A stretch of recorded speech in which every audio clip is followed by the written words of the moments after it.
Magandang umaga. Sadyang maraming mga tao na nakikipaglaban ng tahimik dahil gusto nila ay mapayapang isip. Kaya siguro mas maganda na bilang mga tao ay kailangang maging mabuti tayo sa ating kapwa. Sabi nga sa Ingles, a lot of people are fighting silent battles. They have their problems with them. They do have the pain that we don't know. So at least, in order to help them, we should be kind to them. Sabi nga kapag tayo ay nakakakita ng mga tao at alam natin na mayroon silang dinadalang mga suliranin sa buhay, siguro mas makabubuting wag na nating dagdagan pa kung ano man ang kanilang mga iniisip.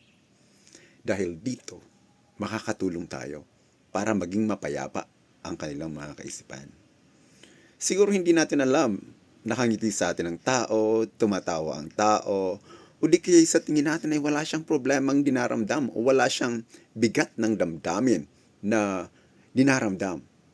Pero ang totoo, may mabigat siyang dinadala sa kanyang puso.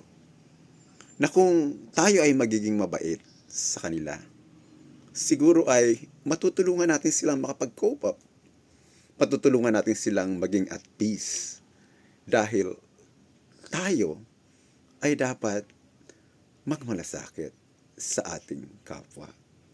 Sabi nga mahalin natin ang ating kapwa katulad ng pagmamahal natin sa ating mga sarili. Ibigay natin sa kanila ang paggalang na nararapat para sa kanila. Dahil sila man ay mayroong mabibigat na problema sa buhay na hindi natin alam. Wala rin tayong karapatang humusga sa isang taong hindi natin kilala. Hindi natin dapat husgahan ang isang tao dahil lamang sa sinabi sa atin ng isang tao laban sa kanya. Dahil wala tayong patotoo dyan.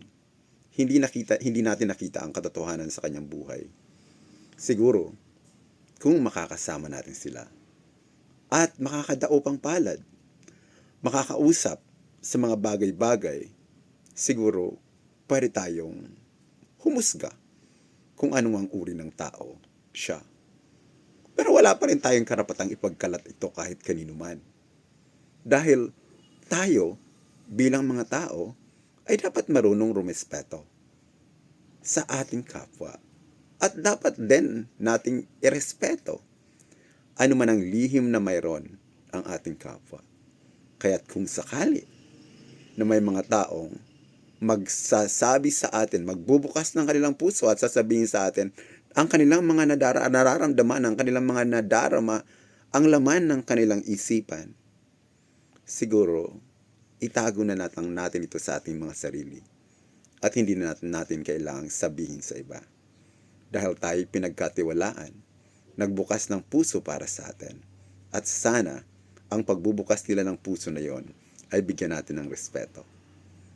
Igalang natin ang ating kapwa dahil hindi natin alam kung ano ang kanilang pinagdadaanan. Magandang umaga.